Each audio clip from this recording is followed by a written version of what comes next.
오늘 하나님께서 우리에게 주신 말씀은 갈라디아서 2장 11절부터 21절 말씀입니다. 갈라디아서 2장 11절부터 21절 말씀입니다.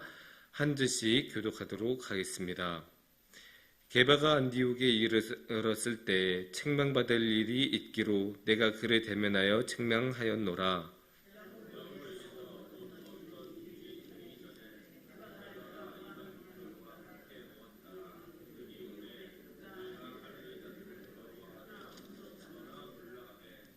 남은 유대인들도 그와 같이 외식함으로 바나바도 그들의 외식에 유혹되었느니라.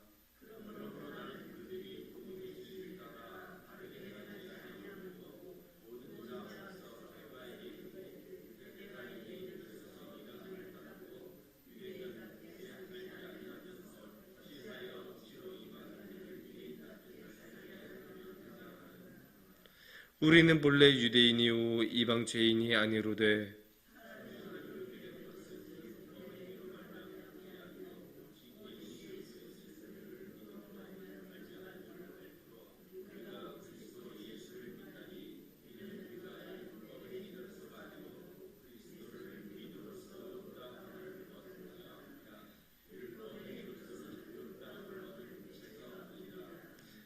만일 우리가 그리스도 안에서 의롭게 되려 하다가 죄인으로 드러나면 그리스도께서 죄를 짓게 하는 자냐?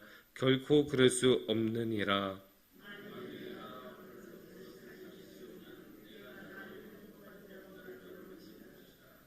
내가 율법으로 말미암아 율법에 대하여 죽었나니 이는 하나님이 대하여 살려 함이라.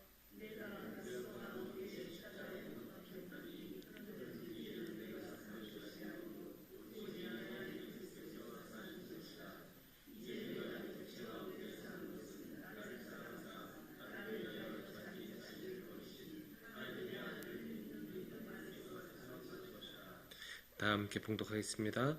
내가 하나님의 은혜를 패하지 아니하노니 만일 의롭게 되는 것이 율법으로 말미암으면 그리스도께서 헛되이 죽으셨느니라. 아멘.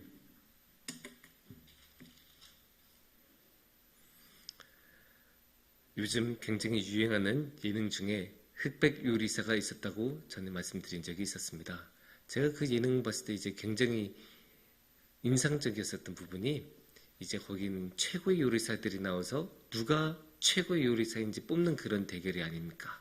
그러니까 정말로 기상천외한 요리들도 나오고 너무너무 잘 만드는 그런 사람들이 다 몰려서 나오는데 그 중에 이제 최현석이라는 셰프가 정말로 이제 유명하고 실력 있기로 정평이 나 있는 분인데 이제 열심히 봉골레 파스타를 만들어요. 맛있게 이제 해물도 넣고 파스타도 이렇게 만들고 이제 딱 했는데 심사위원이 먹다 보니까 뭔가 좀 이상해요. 먹으니까 이거 뭔가 이상한데. 근데 알고 보니까 이 최현석 셰프가 봉골레 파스타에 마늘을 빼먹었다고 합니다. 이 마늘이 봉골레 파스타에서 빠진 건 마치 떡볶이에서 고춧가루를 안 넣은 것만큼이나 치명적인 가장 핵심 중에 핵심 재료를 빼먹은 것과 같습니다. 이게 참 놀랐습니다. 아니 최현석 셰프가 저처럼 요리 초짜인 사람도 아니고 수백 번이나 그 봉골레 파스타를 만들었던 사람인데 어떻게 마늘을 빼먹을 수 있는지, 그것도 하필이면 그 결정적인 상황에서 그 열심히 최선을 다해서 만들었을 법한 그러한 중요한 무대에서 너무나 당연한 재료를 빼먹었다는 것이 너무나 놀랍고 인상적이었습니다. 왜 그런 실수를 할까요? 최고의 실력자인 사람조차도 너무나 당연한 재료를 빼먹은, 어떻게 된장찌개에서 된장을 빼먹을 수가 있겠습니까? 근데 사람들이 살다 보면 너무나 그런 당연한 실수를 하는 경우가 있습니다. 제 친구는 어느 날 학교에 이렇게 딱 왔는데 책가방을 집에 두고 왔어. 이런 너무나 당연한 실수들을 하는데 이런 실수들을 우리는 자주 보게 됩니다. 그런 실수를 오늘의 말씀에서도 우리는 봅니다. 어떤 실수가 있었을까요? 오늘의 말씀에서는 이제 보면 11절에 보면 이렇게 나옵니다. 11절에서 게바가 안디옥에 이르렀을 때에 책망받을 일이 있기로 내가 그를 대면하여 책망하였노라 라고 하네요. 여기서 게바는 누굴까요? 게바는 베드로입니다. 베드로가 어떤 사람입니까? 예수님 안에서 직접 교육을 받으면서 예수님을 몇 년간이나 따라갔던 제자 중에 제자가 베드로가 아닙니까? 제자들의 대표자로 불리는 것이 이 게바인 베드로인데, 이 베드로에 대해서 사도 바울이 어떻게 했다고 합니까? 책망하였다고 합니다. 사실 좀 이상해 보일 수가 있어요. 왜냐? 사도 바울은 훨씬 더 뒤에 사도가 된 사람이고, 이 베드로는 살아생전에 예수님과 직접 활동을 같이 했었던 사람이 아닙니까? 그러니까 어떻게 사도 바울이 감히 베드로를 책망할 수 있겠습니까? 우리가 인간적인 관계로만 생각해도 쉽게 말해서 베드로는 훨씬 더 선배인 사도인데 어떻게 사도 바울이 감히 베드로에게 이렇게 책망을 할 수 있었겠습니까? 뭔가 정말로 이 베드로가 큰 잘못을 했었기 때문에 이런 식으로 사도 바울이 안 되겠다, 저거는 그대로 두고 넘어갈 수 없다, 이런 마음이 들지 않았겠습니까? 그 내용이 어디서 나오냐? 12절 말씀에 나옵니다. 야고보에게서 온 어떤 이들이 이르기 전에 게바가 이방인과 함께 먹다가 그들이 오매 그가 할례자들을 두려워하여 떠나 물러가매.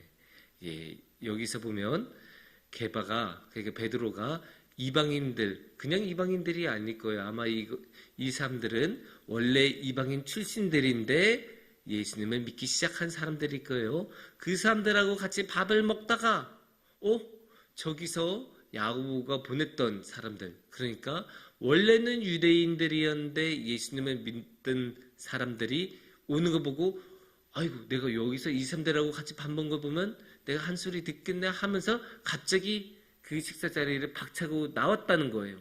이 일에 대해서 지금 사도 바울이 책망하고 있는 것입니다. 아니, 어떻게 그럴 수가 있습니까? 이거를 이제 생각해 보면, 이제 원래는 이방 사람들하고 같이 식사를 하면 안 돼요. 겸상을 하면 안 돼요. 왜냐? 이방인들하고 유대인들하고는 먹는 게 다르기 때문입니다.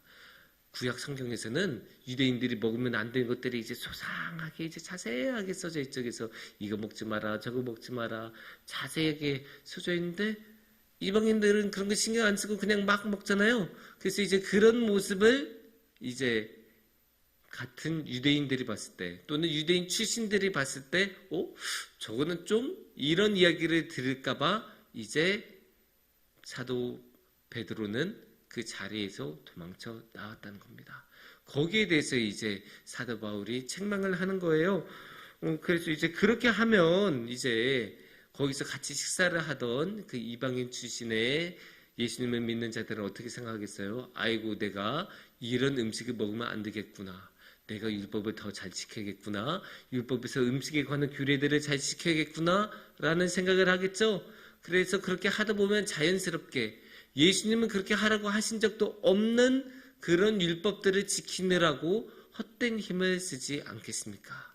그런 모습에 대해서 이제 사도 바울이 책망을 하는 것입니다. 그런데 여기서 보면 조금 놀라울 수가 있어요. 이렇게 베드로가 이런 실수를 저지른 것에 대해서, 이런 잘못을 저지른 것이 놀라울 수 있습니다. 왜냐? 베드로가 어떤 사람입니까? 베드로는 예수님하고 몇 년간이나 같이 활동했던 사람이 아닙니까? 그러니까 당연히 예수님이 어떻게 하라는지 직접 들은 것도 많을 거고 본 것도 많을 것입니다. 당연히 예수님을 너무나 잘 아는 사도로서 베드로는 어떻게 해야 되는지, 무엇을 해야 되는지 잘 아는 사람이었을 것입니다. 그런 사람이 갑자기 저기서 유대인 출신의 기독교인들이 온다고 해서 이 자리를 박차고 도망갔다는 게, 그런 실수를 했다는 게 놀랍습니다. 왜 베드로는 그런 실수를 했을까요? 근데 이제 오늘의 말씀은 이제 다 사도 바울의 입장만 기록이 돼 있고 베드로의 입장은 나오지 않았기 때문에 왜 그런지는 우리가 자세히 알기는 쉽지가 않습니다. 그래도 이제 유추를 해볼 수가 있습니다. 방금 전에 우리가 봤던 12절에서는 우리 베드로가 어떻게 했다고 합니까? 두려워하여 떠나 물러가매라고 나옵니다. 그러니까 두려워하는 마음이 있었다고 합니다. 어쩌면 이 두려워하는 마음이 베드로로 하여금 이런 잘못을 저지르게 했었던 것인지도 모릅니다. 예전에 이제 EBS에서 아이들을 대상으로 다큐를 찍은 적이 있습니다. 그래서 다큐를 딱 찍는데 쉽게 말해서 이렇게 좀 한 2m 정도 거리가 떨어진 곳에서 공을 던져서 이제 바구니에 던지는 이제 그러한 실험을 해봤어요. 그래서 이제 그것을 찍는데, 근데 이제 중요한 게 이제 좀 평소에 말을 잘 듣고 거짓말도 안 하고 그런 아이들의 그룹이 있고 그냥 평범한 아이들의 그룹이 있어요. 그런 아이들한테 똑같이 공을 던지게 했습니다. 그런데 이제 놀라운 결과가 애들이 딱 던졌는데 그 바구니에 들어갈 수도 있고 안 들어갈 수도 있잖아요. 근데 그렇게 안 들어갔을 때 애들이 지켜본 사람이 없으니까 몰래 후다다닥 가서 그 공을 다시 바구니에 집어넣은 거예요. 그래서 마치 다 들어간 것처럼 하는 거죠. 하지만 놀라운 게 처음에 잘 듣는 아이들과 안 듣는 아이들이 이렇게 나눠졌다고 했잖아요. 하지만 결과적으로는 아이들이 비슷한 결과를 보였어요. 평범한 아이들도 잘 듣는 아이들도 가서 규칙을 어기고 공을 다 슥슥슥슥슥 집어넣는 모습을 보였습니다. 근데 왜 그랬을까요? 바구니에 공을 잘 집어넣으면 보상이 있다고 했거든요. 선물을 준다고 했거든요. 그러니까 여기서 우리가 알 수 있는 게 보상이 있을 때, 선물이 있을 때, 지키는 사람이 없을 때는 사람들이 평소에 착한 행실을 보이던 사람이든 아니던 사람이든 간에 모두 다 그런 잘못을 저지를 수 있다는 것입니다. 이 실험을 베드로의 이 사례에서 적용하면 어떻게 되겠습니까? 따로 누군가 이렇게 지키는 사람이 없으니까 베드로는 보고 여기서 내가 이렇게 밥 먹는 모습을 보이면 내 리더십이 흔들릴 수 있다.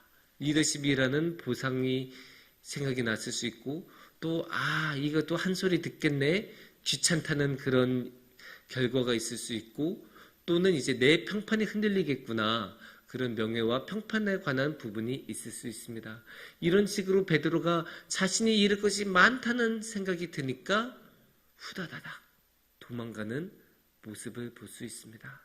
하지만 사도 바울은 어떻게 이야기합니까?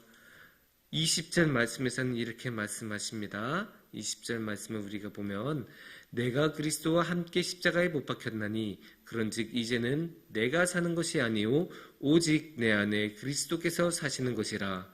이제 내가 육체 가운데 사는 것은 나를 사랑하사 나를 위하여 자기 자신을 버리신 하나님의 아들을 믿는 믿음 안에서 사는 것이라.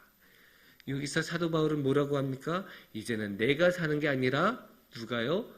주님께서, 예수님께서, 그리스도께서 사는 것이라고 합니다. 이렇게 그리스도께서 사는 것이고 십자가로 사는 것이라면 나의 평판, 나의 이 작은 귀찮음, 그런 것들이 다 무슨 의미가 있겠습니까? 그런 것은 다 작은 것, 아무것도 아닌 것이 되고 결국 중요한 것은 십자가 안에서 예수님께서 사시는 것이 될 것입니다. 그래서 이제 우리도 언제나 그런 잘못과 실수들을 할 수 있습니다. 그러나 이런 실수와 잘못에서 벗어나는 유일한 길은 우리가 우리 자신이 아니라 예수님으로서 살아가는 것, 우리 안에 그 십자가에 못 박힌 주님께서 사는 것, 그거 하나밖에 없을 것이라고 생각합니다. 그래서 우리 사랑하는 성도님들 모두 주님의 손을 잡고 십자가를 통해서 이제는 우리가 아니라 예수님께서 사시는 그런 삶을 살아가시기를 축원합니다. 함께 기도하겠습니다.